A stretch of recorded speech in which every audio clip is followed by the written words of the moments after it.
Hello အားလုံးပဲမင်္ဂလာပါရှင်ကျွန်မမြန်မာစာကိုလေ့လာနေတဲ့နိုင်ငံခြားသားပေါ့နော်နိုင်ငံခြားသားတွေအတွက်ပြီးတော့ second language အနေနဲ့မြန်မာစာကိုသင်ယူမဲ့ကလေးတွေအတွက်ကိုမိဘတွေရောနောက်ကဆရာမတွေရောဘာသာအုပ်လေးကိုလေ့လာလို့ရမလဲလို့ခဏမေးကြရပေါ့နော်အဲ့ဒီမေးခွန်းလေးအမေးများတဲ့အတွက်ကြောင့်မို့လို့ဒီဗီဒီယိုလေးလုပ်လိုက်ရခြင်းဖြစ်ပါတယ်ကျွန်မစာအုပ်လေးတစ်အုပ်ကိုညွှန်ချင်ပါတယ်အဲ့ဒီစာအုပ်ကကျမတို့ဒီထွက်ထားတာကြာပြီပေါ့နော် The Key Collections ကနေထုတ်ထားတာမြန်မာစာနိုင်ငံခြားသားများအတွက်အခြေခံ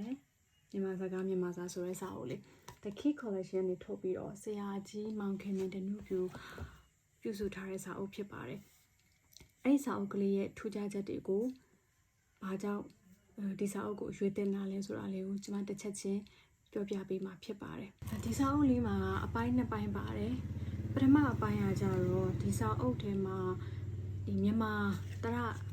ပေါ့နော်မြန်မာတရရဲ့ဒီတရစဉ်အတိုင်းတရကာယံဒီအတိုင်းကိုအပြည့်စုံကာယံအကုန်လုံးအတွက်ကိုထည့်ထားပေးတဲ့အပိုင်းအဲ့ဒါနံပါတ်1အပိုင်း1ပေါ့နော်အပိုင်း2မှာကြတော့မြန်မာဒီနာမည်တွေဘယ်လိုမျိုးပြောမလဲမြန်မာနာမည်တွေပေါ့နော်ပြီးလို့ရှိရင်နောက်ဆက်စကားတွေဘယ်လိုပြောမလဲဆိုတော့အပိုင်းတွေကိုရေးပေးထားတာဖြစ်ပါတယ်အဲ့တော့ကျွန်မဒီစာအုပ်ကလေးကိုဘယ်လိုမျိုးတင်တဲ့သူတွေကို recommend ပေးချင်တာလဲဆိုတော့ over 12ပေါ့နော် over 12အသက်က12နှစ်ကျော်နေပြီအဲ့ဒီချိန်မှာမြန်မာစာကိုရေးတဲ့ဖတ်တဲ့ပြောတတ်ရုံနဲ့နှစ်လောက်ပဲတွားကျင်နေဆိုဒီစာအုပ်ကိုရွေးလို့ရတယ်အဲ့ထက်ငယ်လို့ရှိရင်ကျမတို့ဒီမြန်မာအစိုးရကနေထုတ်ထားတဲ့အစိုးရတင်ယူစာအုပ်တွေရှိတယ်အချိန်ရှိတယ်ဆိုတော့လေအသက်အရွယ်အရအသက် adapt ဖြစ်သွားတဲ့အချိန်မှာဆိုလို့ရှိရင်တော့ဒီစာအုပ်ကလေးကသုံးဝင်ပါလိမ့်မယ်ထူးသဖြင့်သူကဒီထဲမှာဘာကောင်းတဲ့အချက်ပါလဲဆိုတော့ the phonics တွေကိုထည့်ထားတာအဲ့တော့ဒီစာအုပ်ကနိုင်ငံခြားသားတွေလေ့လာလို့ရအောင်ထည့်ထားတာဖြစ်တဲ့အခါကျတော့ဒီအတန်တွေကိုကြည့်ပြီးတော့ဘေးကနေပြီးတော့ခိုင်းလန်းလုပ်ပေးတဲ့သူတယောက်ရှိတာနဲ့ကိုအဆင်ပြေသွားပြီပေါ့နော်အဲ့မှာသူ့ရဲ့ဒီ phonics လောက်ထားတဲ့ပုံစံကလည်းဒါကျမတို့တွေမှတ်ရလွယ်တယ်အတန်ထွက်ရလွယ်တယ်ဒါပေမဲ့တစ်ခုရှိတာကဒီလုံးချင်းပြီးတွေကိုအတန်ထွက်တဲ့အခါမျိုးမှာဒီအင်္ဂလိပ်စာနဲ့မတူတဲ့ဟာလေးမြန်မာစာမှာရှိနေတယ်အဲ့ဒါကဘာလဲဆိုတော့ကအတန်ပေါ့နော်ကဆိုတဲ့ဟာကအင်္ဂလိပ်စာမှာက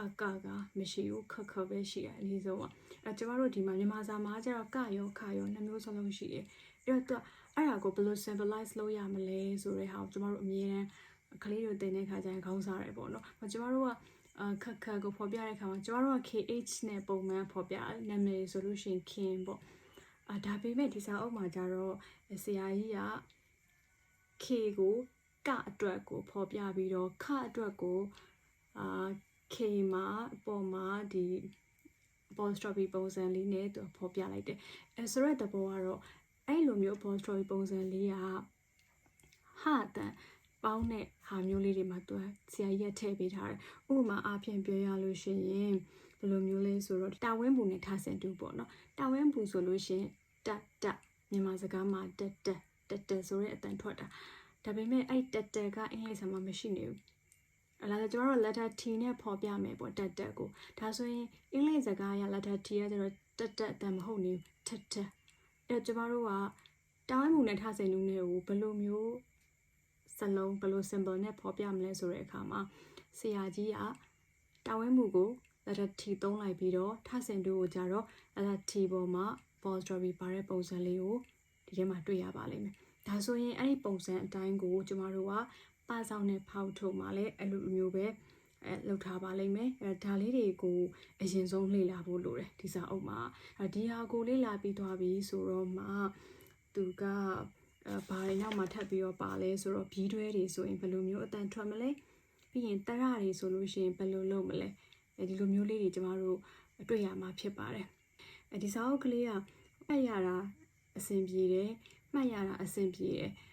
ပြီးတော့ဒီစာအုပ်ကနောက်ထဲမှာတော့အတန်ပြောင်းတဲ့ပြောင်းပုံပြောင်းနည်းကိုပါဆရာကြီးကတေချာလေးပြုစုထားပြီးတယ်ဥပမာအားဖြင့်ဆိုလို့ရှိရင်မြန်မာစကားမှာကစားဆိုတဲ့ဟာမျိုးကြလို့ရှိရင်လည်းဆရာကြီးကကကြီး စလုံးဖြစ်ပေမဲ့ခငယ်တဲ့ပြောင်းသွားတဲ့ဟာလေးတွေကိုဟိုအောက်ထဲမှာသူက notes လေးတွေနဲ့တခြားပြန်ပြီးတော့ရေးပေးထားတယ်ဒါကြောင့်မို့လို့ဒီစာအုပ်ကလေးကအမြန်ပေါ့နော်ဒီတရတန်တွေကိုအမြန်ဆုံးနဲ့အချိန်အကြာကြီးလေ့လာဖို့အချိန်မရတဲ့သူတွေအတွက်ကိုအဆင်ပြေမယ်နောက်တစ်ချက်ကကြတော့ဟိုအင်္ဂလိပ်စာကိုသင်နေတဲ့ကလေးတွေကိုဆရာမတွေက phonics နဲ့တွဲပြီးတော့သင်ပေးခြင်းတဲ့အခါမျိုးကြလို့ရှိရင်သူတို့အတွက်ကိုအသုံးချလို့ရတယ်ဒီစာအုပ်ကလေးကကျမတို့ဒီစာအုပ်ကိုကိုယ်တိုင်လေ့လာခြင်းနဲ့ဆိုလို့ရှိရင် adults တွေအတွက်ကို recommend ပေးပါတယ်ငယ်တဲ့သူအတွက်ကတော့ဒီတကယ်ကို local ကမြန်မာဆရာမတစ်ယောက်နဲ့တကယ်ကိုနားလည်တတ်ကျွမ်းတဲ့သူတစ်ယောက်နဲ့မြန်မာအစိုးရဖတ်စာအုပ်ကိုကြည်ကြည်ညက်ညက်သင်ထားရင်အဆင်ပြေတယ်ဒီမှာကျတော့လေ့ကျင့်ခန်းတော့နည်းလိမ့်မယ်ဒီစာအုပ်ရဲ့အားနည်းချက်ကတော့လေ့ကျင့်ခန်းနည်းမယ်ဟိုစာအုပ်တွေလိုမျိုးဖတ်စရာတွေအများကြီးလဲပါလိမ့်မယ်ဒီစာအုပ်ကလေးကဒါမြန်မာစာသင်တဲ့ဆရာမတွေအတွက်ရောအင်္ဂလိပ်စာကကိုယ့်ရဲ့ဒီ first language ဖြစ်နေပြီးတော့မြန်မာစာ second ဖြစ်နေတယ်ဆိုတော့သူတွေအတွက်ရောမြန်မာစာကိုပြန်ပြီးတော့လေ့လာဖို့အတွက်ကိုကားစရာအနေနဲ့ရှိနေတဲ့စာအုပ်ကလေးဖြစ်ပါတယ်ဒီစာအုပ်ကလေးကိုဒီနေ့အားလုံးအတွက်ကိုညွှန်ပေးတာဖြစ်ပါတယ် The Key Collection မှာဝယ်လို့ရပါတယ်ကျွန်မစာမျက်နှာသေးစိတ်လေးတွေကိုလည်းရှေ့ဗီဒီယိုထဲမှာပုံလေးတွေနဲ့ဖော်ပြထားတယ်လေ့ကျင့်ခန်းလေးတွေပါတာကိုလည်းကျွန်မ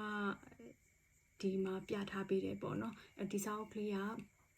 ဆရာမတို့အတွက်ကိုကားစရာအသုံးဝင်တဲ့စာအုပ်ကလေးဖြစ်မယ်လို့ထင်ပါတယ်ကျေးဇူးပါတတာ